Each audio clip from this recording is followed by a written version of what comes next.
耶呼！这期带来麦特凯的人物介绍。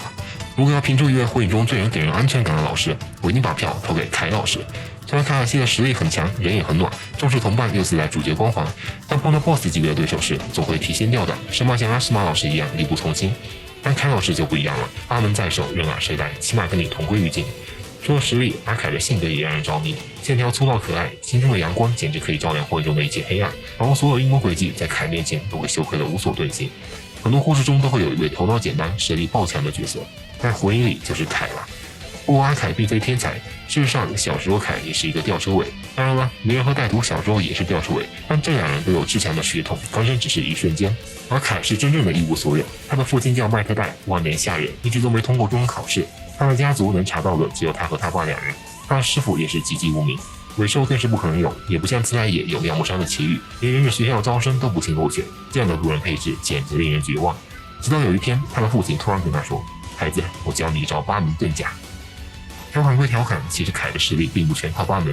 既然说阿凯并非天才，但也是奇才了。虽然忍术和幻术差到极点，没能通过忍者学校的考试，但硬是靠超强的体术天赋被破格录取。他的爸爸麦特戴专修体术一辈子，八门遁甲练了20年，考前竟然还跟不上没从学校毕业的小凯。他爸只能跑500圈的时候，小凯也能跑完5000圈，这恐怕也是基因进化的奇迹了。即使在学习八门遁甲之前，凯也是极为优秀的忍者。从考试时2度脚踢还没开显脸的带土，仅仅惜败那一届最耀眼的卡卡西，在之后与卡卡西的切磋中互有胜负。出任务时也是强大可靠的 C 位，但即便如此，仍然离顶级强者差了口气。卡卡西是获得了血轮眼迈过了这一道坎，而阿凯则是习得了八门遁甲。第3次忍界大战爆发，阿凯已经开始执行重要任务的时候，他的爸爸却还要做除草、抓猫这种低级任务。凯向卡卡西抱怨，觉得自己的爸爸做这种事有些丢人。卡卡西却说：“我认为你的老爸是我见过最帅的忍者。”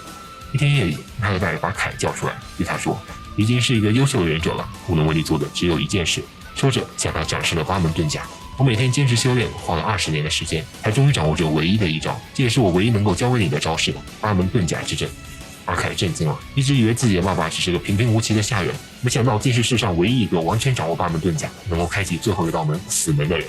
在之后的战争中，阿凯的小队遭遇了雾影忍道7人众全员，他的爸爸赶来救援，一个下忍面对7名上忍，打开死门直接击杀4个，吓跑3个。不过技如其名，使用这招的代价是死亡，这是与敌人同归于尽的最后一招，一旦使用，敌人可能会死，自己肯定会死。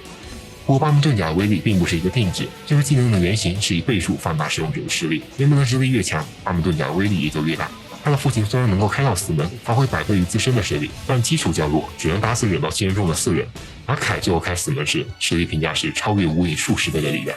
注意，这只是开死门后的常规战斗力，还不是凯所创造的凌驾于原死门技能西向之上的夜凯。第3次忍界大战结束后，他的挚友卡卡西加入了4代火影直属的暗部小队。之后木叶发生9尾之乱，4代火影也牺牲了，卡卡西愈加阴沉，执行任务时仿佛一心求死。阿凯看在眼里，痛在心上，联合同届的阿史马和红一起恳请3代火影将卡卡西调离暗部。3代火影欣然同意，任命卡卡西为当当上忍。老实说，第一次看到当当上忍这个词，我是懵逼的，毕竟之前就已经区分了特别上忍、精英上忍，其实当当上忍就是有资格带血身的上忍。之后就到了火影开头的时间线，木叶12小强登场，红负责培养侦察班，阿史马负责培养秘书班，卡卡西负责培养外挂班，阿凯则负责培养体术班。他的3位弟子小李、名次、天天都是体术型忍者，阿凯对他们爱护有加，即使是解开新阶前冷落遇上了名次，在开老师的感染下也非常重视队友。中午考试时看到小李被人打伤，立刻摆出一副要吃人的样子。不过阿凯还是有所偏心的，他对小李视如己出，在小李身上他看到了小时候的自己，同样不善于忍术幻术，同样想要靠100倍努力超越天才。他把八门遁甲之阵传授给了小李，不过他和小李还是有些区别，小李完全不会用忍术幻术，阿凯还是会用诸如通灵之类的一些辅助忍术。后来小组织宇智波鼬和干涉鬼雕潜入木叶，与卡卡西、阿史马和红等人爆发战斗。阿史马和红被迅速压制，卡卡西与鼬战斗数回合后不幸中了阅毒，木叶方眼看命悬一线，凯及时赶到，一脚踢下了正打算抓走卡卡西的鬼鲛。面对鼬和鬼鲛2位强敌，凯丝毫不惧，与卡卡西长年累月的切磋中，他已经习惯了不看对手眼睛的战斗，并不畏惧阅读，而且他已经通知了暗部的支援，只需要拖延片刻即可。鬼鲛正准备和凯大战时，鼬提出了撤退，毕竟鼬无力与木叶为敌。这是凯与鬼鲛的第一仗，并没有真正打起来，但鬼鲛已经记下了踢自己脚的凯，而凯因为没有看对方的脸，所以并没有记住鬼鲛。之后风鹰瓦罗被小组织抓走，正在执行任务的凯官收到卡卡西的通知，立刻前往支援，途中再次遇到鬼鲛。不过这次的鬼鲛只是相撞之术制造了分身，只有本人1/3的实力。不过即便如此，林次通过白眼看到对方的查克拉后，仍然评价道：“这是我见过的除鸣人之外，唯一拥有如此庞大查克拉的人。”鬼鲛向凯打了个招呼，想要报一脚之仇，阿凯却完全不记得他，这让鬼鲛很尴尬，立刻使用了水遁忍术。庞大查克拉支持下的水遁瞬间改变了地形，在沙漠中制造出一片汪洋。面对海啸般的巨浪，鬼鲛问他：“怎么样？这下记起我了吗？”“对了，这把麻烦的大刀，看来你总算想起来了，就是你的武器啊！”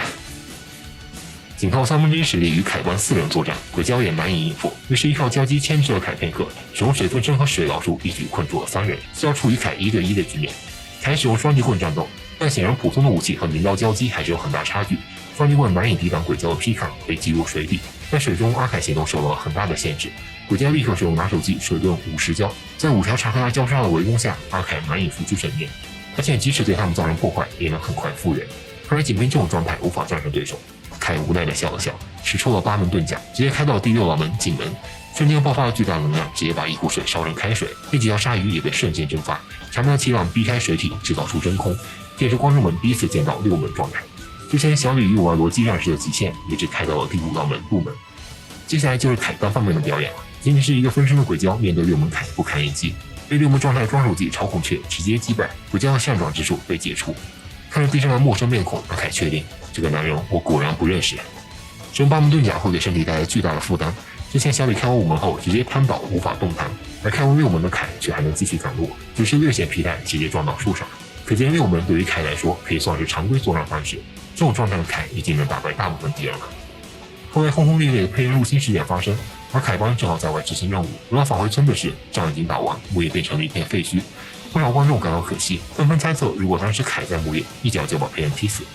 这个事情怎么说呢？死门也不是说开就开的，毕竟这一脚下去，敌人可能会死，但自己肯定要死。虽然毫无疑问，凯会为了保护村子踢了一脚，但那样真的会有好结果吗？那时木叶还没有人知道佩恩6道是长门操控的，就算把6道全部解决，也不过是摧毁了6具尸体，长门很快就会卷土重来，那样凯岂不是白死？至于开7门能不能解决佩恩，我觉得从剧情上来说不能。佩恩这样重量级的 BOSS 应该不会被未尽全力的招式打败。再后来到了第4次忍界大战前夕，鸣人前往路人岛与暴人助理奇拉比一同修炼，阿凯随行。他没想到的是，奇拉比背后背着大刀交击中潜藏着鬼鲛。鬼鲛正打算把鸣人方位的情报传递出去时，遇到了守在门口的凯。当时凯正在门口的真实瀑布看倒影，想看看自己真实的一面是什么样的。结果鬼鲛正好像蟑螂一样从瀑布里窜出来，阿凯吓得大惊失色，一脚把他踢飞。冷静下来后，看到是鬼鲛，阿凯说：“我记得这个家伙，施教。”鬼鲛心想：这次终于记得我了吗？什么鱼来着？河豚吗？鬼鲛现在恐怕气得想打人，不过他刚从交机体内出来，极度虚弱。他潜入水底，利用交机从暴野人助理身上吸取查克拉，又吸取了另一个木叶忍者的查克拉，恢复到了全身，然后化身鲨鱼逃走了。他知道同时面对八尾、九尾、大和、凯等人，不可能有胜算。凯直接开启6门追了上去，眼看出速度不够了，他使用通面术召唤出乌龟，一脚蹬在乌龟背上再次加速。感觉凯的通面术就是用来当踏板的。虽然追上了鬼鲛，但这也是真正的海洋，鬼鲛占尽地利，而且他的目的只是传输情报。他把情报卷轴藏在一条鲨鱼的嘴里，直接使用了水遁千石胶，上千条鲨鱼同时突破凯一个人的包围，只要漏掉1条就算成功了。要知道上次鬼鲛分身使用的50胶就逼得凯开6门，这次面对全胜状态的鬼鲛，6门超孔雀已经罩不住如此数量的鲨鱼了。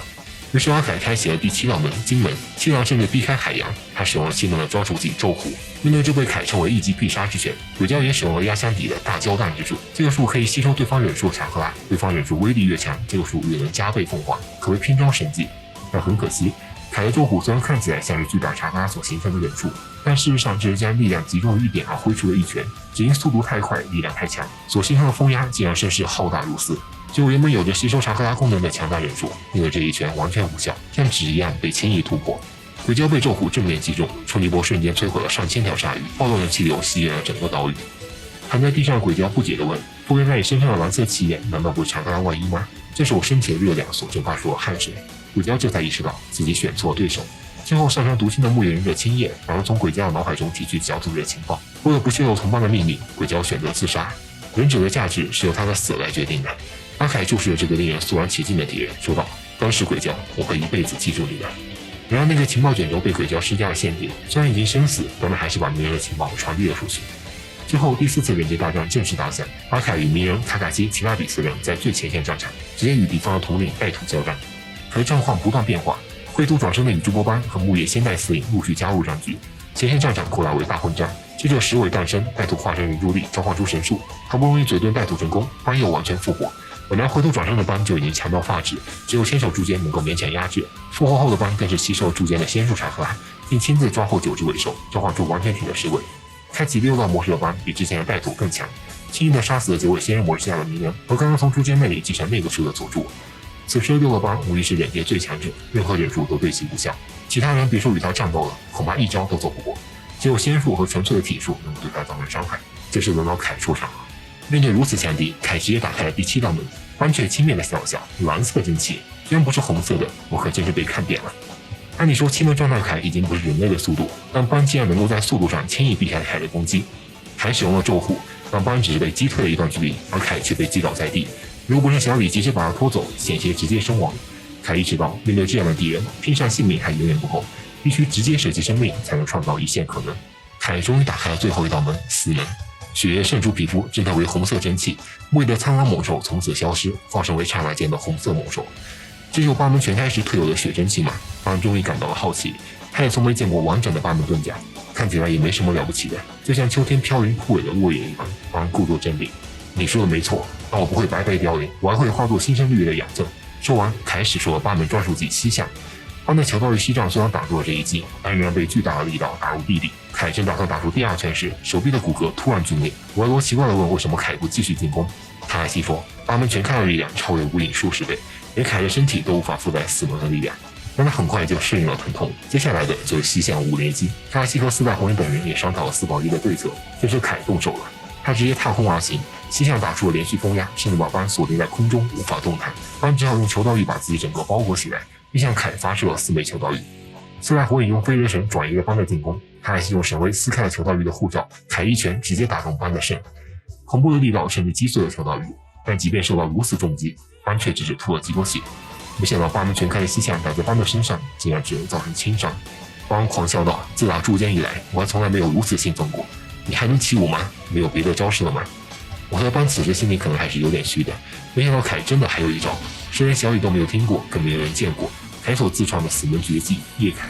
大地崩裂，气流爆散，他的身体已经开始燃烧，血色真气就像化为赤龙。惶恐中，斑大喊：“在体术方面，与我交过手的人中，没有人比你更优秀。我斑愿称你为最强。”凯启动了，一条赤龙直奔斑而去，强大的能量锁定了空间，连求道玉都被扭曲，斑避无可避，被叶凯一脚踢中。鲜血喷出，两人的骨骼同时碎裂，产生的冲击波瞬间把小李和外露吹飞。